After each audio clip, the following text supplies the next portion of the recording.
Hi, everybody, and welcome to my shop. I am the convicted Christian. If you're new here, I am 7 years clean and sober. I did almost 10 years in prison, and I am now free and off parole thanks to God's love for me. Um, I'm really glad you guys are here. Last few videos haven't been um, getting out as much, which is fine. I hope that the few people that did watch it were able to get something out of it. Um, if you were able to get something out of this video, could you please pass it along?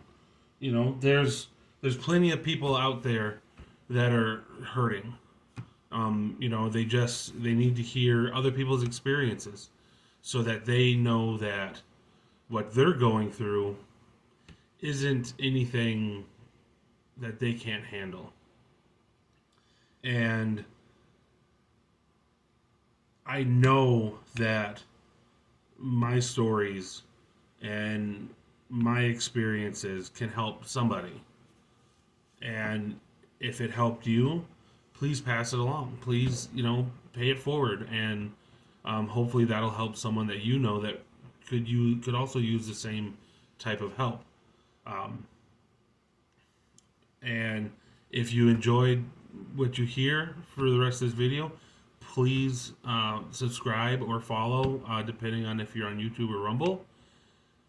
And please like the video. If you have any questions whatsoever and you would like them featured in a video, comment them or send them to me. I'm not sure what's all linked with my accounts, with my Rumble and my YouTube, but either comment or send me a message, and I will make sure it gets into the next video. Or if you just want to shout out, that too, let me know, and definitely do that for you. Still pretty ground floor. I've only got 20 videos or something like that. I don't know. I've got a few videos. So I'm still at the bottom. Hoping for that boost, from shares and from the right people seeing these videos, because I want to take this and make it as big as possible to have the biggest impact on the people that are searching for it. There's so many people that are hurting. There's so many people that are afraid of what's going to happen to them next. And I just want to help. I just want to be part of the solution and give them a boost up so that they can get out of that fear, get out of that anxiety and depression that they may or may not be in. And that's my hope and dreams for the future. Today, what I want to talk about is how do I gauge if someone is really trying to change. It's not easy, because there's a lot of people that are really good at BSing. I mean, they are grade A manipulators. How do I know? I used to be one. I could manipulate the wool off a sheep. I was slick with my words, which is funny because you don't really see that in front of this camera. Funny thing is, none of the stuff that I talk about is written. None of it's been put down to paper. I literally think of a topic between this video and the video that's going to come out Monday night, Tuesday morning, whenever I can get it edited, because I'm actually editing stuff. If you noticed in my last video, it's the one-on-one. It's the personal touch that I'm really good at. I used to be able to crank that charm up to 11, and it would just be up there, and I was like a chameleon shedding skin to be someone new, and I was good at it. But you got to look at the actions as well as the words. For me, when I went into prison, I was only given one thing I had to do if I was going to get out on good terms. There was a chance for me to get out early, but just because of my crimes and the situation, I wasn't able to. But that was a factor of that as well. I had to do this one thing, and it was technically two things. But the one thing that was, which for sure had to be done, I had to go through anger management. And so for the first year and a half of my last incarceration, all I tried to do was get into anger management. And uh, and had I stayed there, had I that's the only thing I done, it would be hard to gauge if I was really ready for change. Because I'm only doing what's required. In the prison system in Wisconsin at least, if you don't have to do the programs that they recommend, you can choose not to. You lose a lot of your privileges in the process, but you don't have to do them. You go on what's called voluntary unassigned status, which just basically means that you're stuck in your cell a lot more than everyone else, or everyone that's not voluntary unassigned. One way that you can really tell, especially with prisoners, alcoholics and addicts, it's a little different because they can be doing really, really great, and something just triggers them, or something just comes up that just sets them on a path that they weren't on, and that they were truly trying to make that leap to sobriety and stop using. In prison, it's a little bit easier because they recommend certain programs, but they also don't keep you out of programs that you request. Now you're bottom of the barrel if it's not a required program, but if eventually you'll get in if you have enough time and there's a spot for you. So what I did, I didn't even realize what I was doing. I wasn't doing it to show that I was changing. I was going through the process of changing. I was going through the process of being who I was and working towards who I wanted to be. And so I took the anger management, and I realized how utterly unprepared I was to be released. I didn't really know about housing. I didn't really know about all the different types of public transportation, or not, and private transportation as well. I didn't know I could get a driver's license because I thought that it had been taken away years ago, and I never tried again because, if you think it's gone, then there's no point in bringing it up and trying. So I took every single class. Whenever I wasn't in class, in a it's called reentry program, getting you prepared to be released back into the public.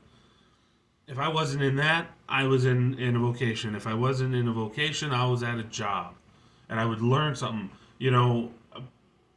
People may scoff at it, but there's a lot of jobs in prison that can teach you skills. The only thing is you don't really have like a supervisor. So it's kind of hard for you to put that on a resume, and they can just call up, oh, CO so-and-so, how'd this guy do? That's a little bit harder, but there's janitorial, there's landscaping, maintenance, there's groundskeeping, but I can't remember the exact term for that one. There's all sorts of stuff in the kitchen. And no, it's not, we're not making Gordon Ramsay stuff. We're no 3-star Michelin, nothing.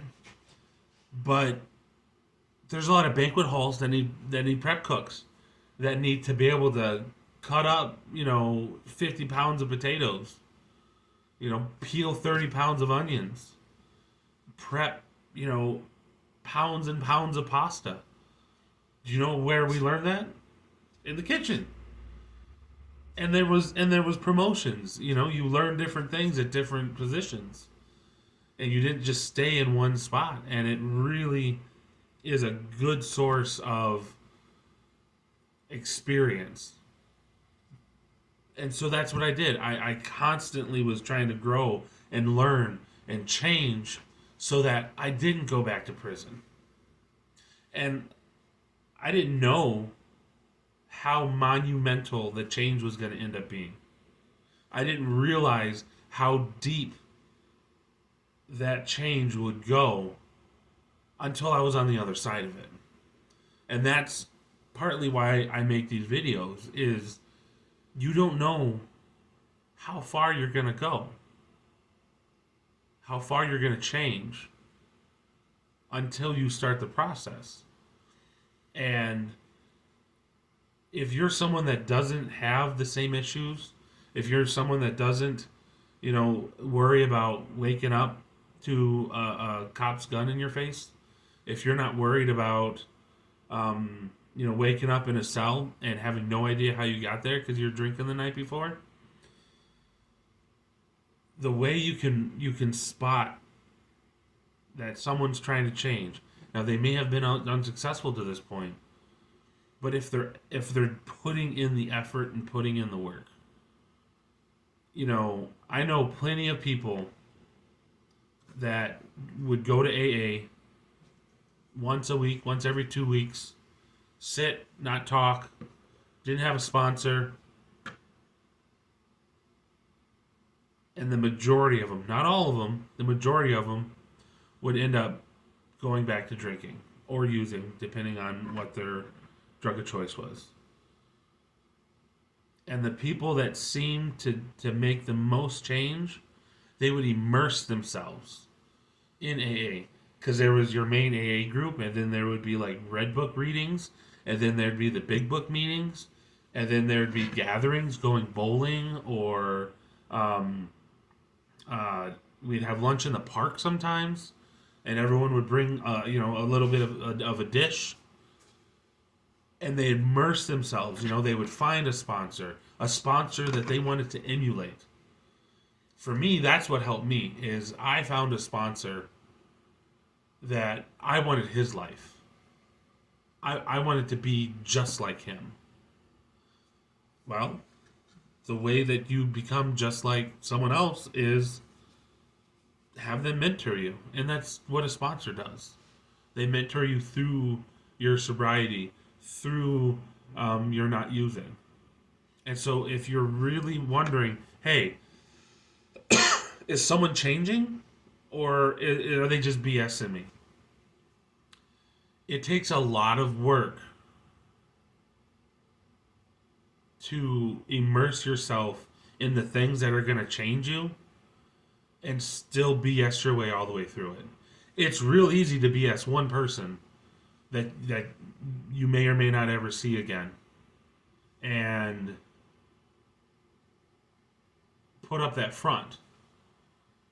But it's really hard when you got to see the same people day in, day out, in all the groups and all the things you're doing, and be able to BS every single one. Either you're going to get caught and they're going to call you out on it, or you're actually trying to change. And so that's something for those that don't have the same issues that I had, or the same issues that people like me have.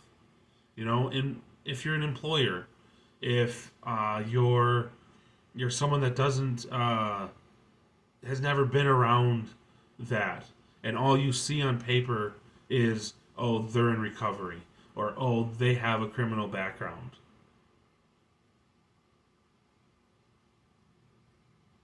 It's real easy to write people off because of these black letters on white paper. It's real easy. But when you give someone a shot, because you can see the change that they're making, and show a little bit of compassion and a little bit of grace, you will find loyalty that you may have never seen or rarely seen. Because to us, getting that shot was the whole point of us immersing ourselves. We were tired of how we were, and we were tired of how we were being treated. You know, and so don't just read the line, don't just read the paper and go, "Yep, I know all about them." Because I can almost guarantee you don't. And if they seem like they're trying to manipulate their way into something, then definitely, yeah, read it at face value and be all like, "Yep, I can see that." But there's a lot of people struggling to do the right thing, and they don't want a handout. They don't want pity. They don't want charity. They just want a hand. They just want that one person to say, "I believe in you. I believe you're changing. I can see what you've been doing, and I believe in you." That's what the programs are for.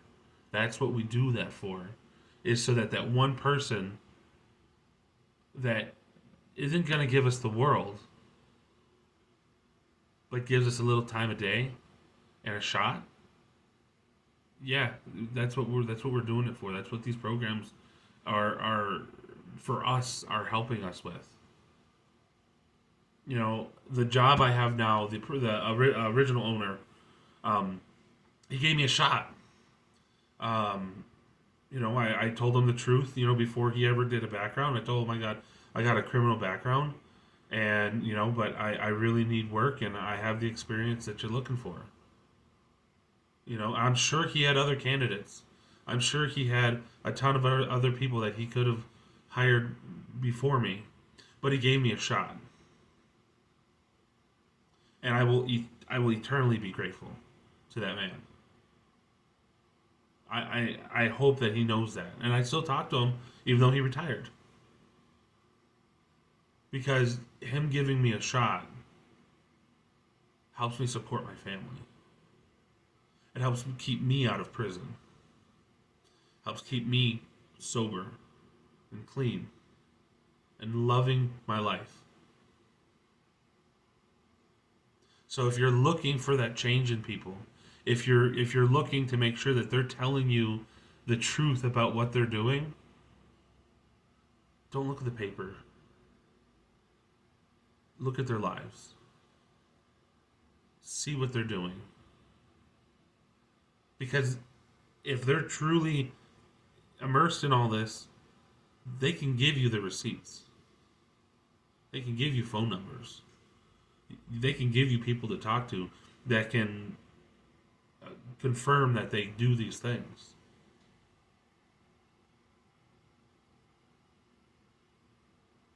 That's what we're looking for. That's why we do these programs. And I hope that if you're the one struggling, that you finally meet that person that's willing to give you a shot. And if you're a person that isn't struggling, give someone a shot. I can't say it'll be perfect, but if you can see that they're really trying to put their life back together, and they're at a point where they can offer you something of value, give them a shot. You never know. They may step up even more than they already are and surprise you. So I know a lot of people have surprised me, and I lived that life. I was part of it.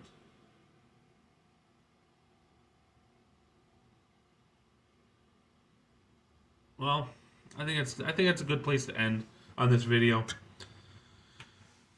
Uh Again, you know, if you could please comment, share, like all the things that you're supposed to say, I'd greatly appreciate it. Um, that is something that is very helpful, and I really just want to help people.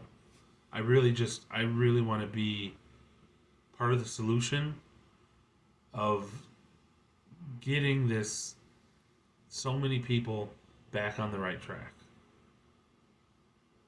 And if it just means that they need a video to watch or a shoulder to lean on, I would like to be there for them if I can. And hopefully that puts them on the right path. So remember, if we're going to change the world, we have to change ourselves and see the change in each other so that we can show compassion. Thank you. Good night.